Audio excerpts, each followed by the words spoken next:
Now, imagine a sea monster with 130 razor-sharp teeth, the biting force of a T-Rex, and its head alone measuring more than 6 feet in length. It may sound like the stuff of legend, but this creature really did exist around 75 million years ago. Yes, it was called a Pliosaur, and a fossil of its enormous skull has been found off Dorset's Jurassic coast.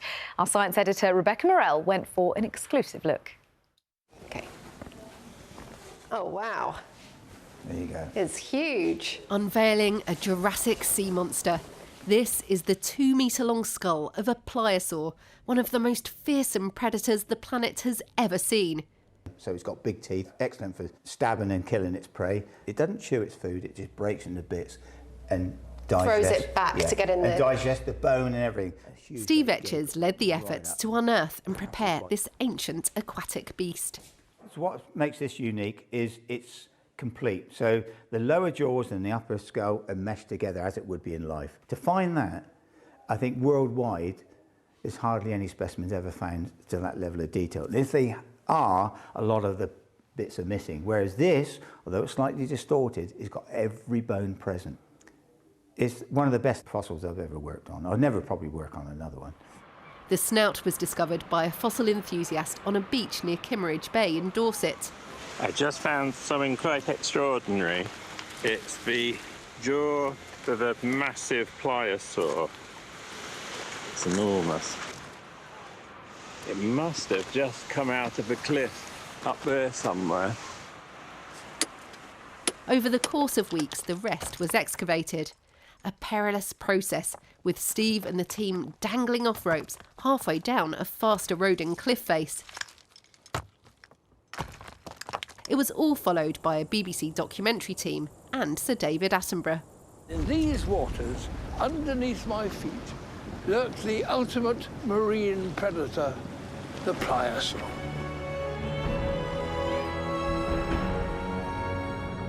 This gigantic reptile lived 150 million years ago. Reaching more than 12 metres in length, its bulky body was powered through the water with huge paddle-like limbs. It would have terrorised the oceans.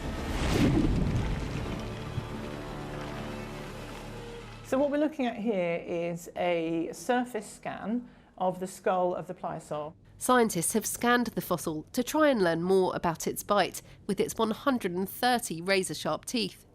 They've calculated it had a bite force similar to a T-Rex.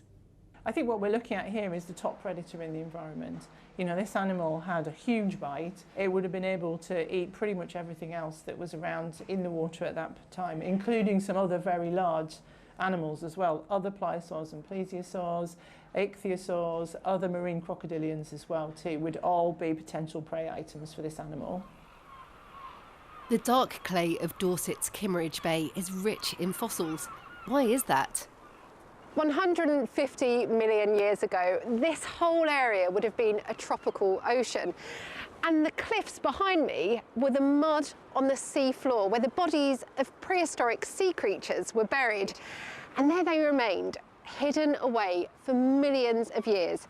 It's only now, as the rocks crumble, that these fossilised skeletons are finally being revealed. The exact location where the Pliosaur's head was found is a closely guarded secret.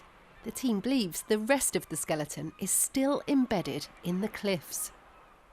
I'll stake my life and the rest of the animal is there, that's for sure. Really, it should come out because it's in a very rapidly eroding environment. This part of the cliff is going back by feet a year, and it won't be very long before the rest of it sort of drops out and it gets lost. So it would be advantageous to do this because the opportunity is once in a lifetime. The Pliosaur will be put on display in Dorset in the new year, and it will bring scientists from all around the world to study it, to learn more about this monster of the seas and the world it lived in all those millions of years ago. Rebecca Morell, BBC News, the Jurassic Coast in Dorset. So I called it a Pliosaur. Rebecca said Pliosaur, Pliosaur. Well, it's not around to be upset. It's not around to be upset at the yeah, it's not going to correct me itself. But I was just fascinated. Rebecca was touching there on how strong the bite force was of that dinosaur. It's twice as forceful, its bite power, as a crocodile. which has the strongest living creature with the strongest bite power, about 6 times, if not more, 7 times as powerful as a lion's bite. Yeah, there is a great chart, actually. If you go to the BBC website and have a look, there's a little great chart showing the different biting forces of different creatures, including the Pliosaur, which one was it? Pliosaur. I think we agreed on Pliosaur.